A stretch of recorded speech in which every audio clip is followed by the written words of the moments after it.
watching me. I think it's very important we have this conversation and then this knowledge sharing each and every time. So, like I said, I'm devoted to help you in any way possible.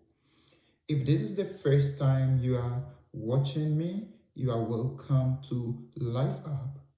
We are lifting our lives together. So there is a community that we want all of us to come together and help each other in their journey to success.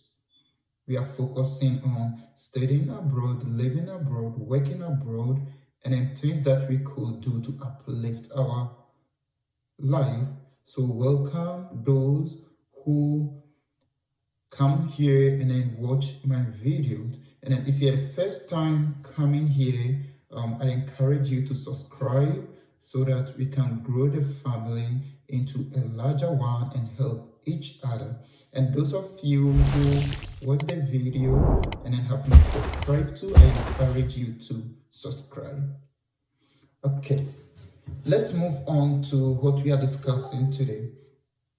It's going to be very, very simple and short.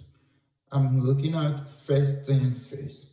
If you plan to travel outside your home country, there are certain things that is a must. You should have them. You should have them. The first thing I would say is your passport. Your passport. So if you are watching this video and you have in mind to travel outside your home country, then you should have a passport. If you don't have a passport, then I will encourage you that after watching this video, go to your passport office and start the process of getting a passport. Those in Ghana, I know most Ghanaian, I know Africans, most of us will wait to the last minute that they see that things are okay. Then they have to go and pay a huge amount of money to get their passport in a very short possible time. I think that is not something that will help you. If you have the passport there, and even after the 10 years, if not travel, you could just go and renew it. The passport, getting it at a very low price and putting it there will not affect you. It will rather help you at the end. So go to your passport office and then get a passport. You can visit your local immigration office and ask for a passport. You can go to, I think you can go to your local police station too and ask for a passport form. So I know that is something that everybody who plans to travel outside their home country should have. If you are watching this and then you have your passport already, you can let me know. And then you can let others also, you can put it in the comments so that others will know how you got your passport and then how they can also get their passport. And then if you need help in getting your passport or something like that, just put it in the comments and then I'm going to assist you. I'm not going to get a passport for you. I'm going to show you the way to get a passport. That is what you should do. This family, we are helping each other. We are helping each other. So that is the first thing. The second thing that you need to know is certification. In my previous video, I mentioned, why do you want to move abroad? So if you want to go and study, which certificate are you having now? Which certificate are you having now? It's very simple and easy for undergrads, those who have completed university with their first degree. It's easy for them to get graduate study abroad. So one thing that you should know is your certification. Which certificate are you having? It's very, very important. It's very, very important. Now, studying abroad, people look at GRA and then English proficiency. I think those from English-speaking country like Ghana, English proficiency is not a big deal. Most institutions are going to waive that for you. because you learned in English from your preschool to university, or because Ghana, English is our official language. Though it get to a certain point, some institution might not have accepted it. You still need to write that, but in most institution that will be waived. And then GRA, it used to be very important some years ago, but now most institutions waive GRA. So that is, it's important to have it. It will help you, but it's not something that if you don't have it, you can't study abroad.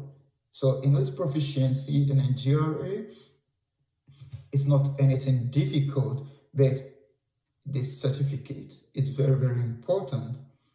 And then I talk of undergraduate. It's good. I know you can have your undergraduate too in abroad. It's possible, but you still have to get your senior high school certificate. You need to get that. It's possible. It's not that easy because there's no much opportunities there, but there are some opportunities there too. There are some opportunities there too, that you can come to abroad and then have your undergraduate. That is also possible. So I talk of passport and I talk of certificate.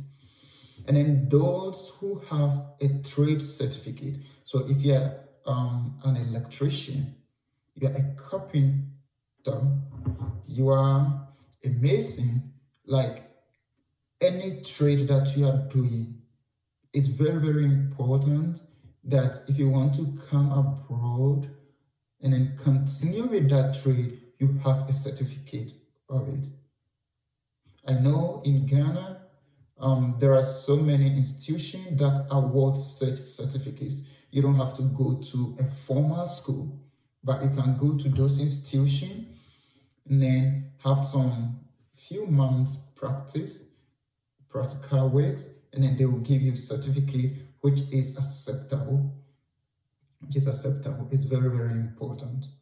And then talking of certification, one thing that we should all know is after graduating from an institution, the first thing you should do after getting your certificate, even before getting your certificate, it's very, very important you get your transcripts with you. I know most institutions will ask you to ask your institution to send the transcript direct to them, but it's very important you have a copy of your transcript. That is very, very important. Don't wait till the last minute. We all know what happens when it gets to the last minute and then you need some document. Many people couldn't make it to study abroad because the document they needed from their institution or needed from an office in Ghana delayed and they couldn't make it. Don't let that happen to you. So get your transcript, get your certificate. It's very, very important. It's very, very important. So these are the two most important things that I want to mention to you today. Your passport and then your certificate. Your passport and then your certificate is very, very important. And then an advice to those undergrads who are watching this now, is very important. If you want to have your graduate study abroad, you start early. So maybe in your third year, you start looking for the schools. You start looking for the schools because at times some of this process take a longer time. So if you have in mind to have your graduate study abroad, start looking for the school, and then I'm here to help you with all that. So don't hesitate to ask any question in the comments, and then if you have any advice to give to the community members, put it in the comments too. Now the bonus thing, the third one that I said, that is important, but it's not something that can stop you from going to study abroad or work or live abroad. A driver's license. A driver's license. I will encourage you You don't have any dream of buying a car now. You don't have any dream of driving now. But I will encourage you. If even you don't plan to travel abroad, and then after 18 years, so now that you are in the university, just spend some few amount of money. Give it to some taxi driver to teach you how to drive. Get a driver's license. Or go to a driving school, pay, and then get a driver's license. It's very, very important. Some people might not look at it, but if you come to abroad with your home driver's license, which is valid, of course, it's easy for you to get that country's driving license in a very short possible time. Most countries, it's very difficult to start as a beginner to get a driver's license. And then if you're fortunate to drive too, your insurance is going to be way high because you don't have experience in driving. And then how do we check experience in driving? It is the number of years that you've held a driver's license, because no one checks to see how many times do you drive, but they'll check when did you receive your first driver's license. Was it valid? Has it the number of years? That is what they check. So it's very important to get a driver's license. So if you have a driver's license, you get a driver's license in the country you are studying, or you are working, or you are living. It's easy to get it. And then if you have that driver's license, meaning you could drive.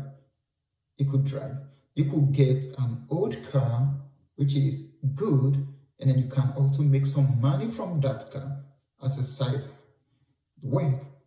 After school, you can make some little money. After work, you can make some little money from that. And then you don't have to wait in traffic in the bus station. You don't have to think of going to the bus station and wait, especially in cold countries. During the winter time, it's very difficult to go and stand at a bus station waiting for a bus. So that is also very, very important. That is something that I want you to know. So today, that is what I'm bringing to you.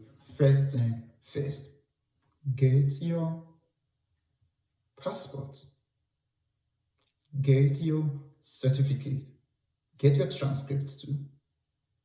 And then, if it is possible for you, learn how to drive and then get a driver's license. That will help you. So this will bring to the end of today's discussion. If you have any question, put it at the comment section. If you are interested in what I'm sharing, subscribe to this YouTube family and then be part of us. Tell others to join us. And then let me hear from you if there's something you need to know or something you want us to discuss as a family. I want us to be together as a family and discuss things and help others. So if you have any experience you want to share with us, any question, let us know. We are going to discuss it together. So until we meet again, God bless you. Don't forget to subscribe, like, and share for others to know what is going on. Thank you. Bye.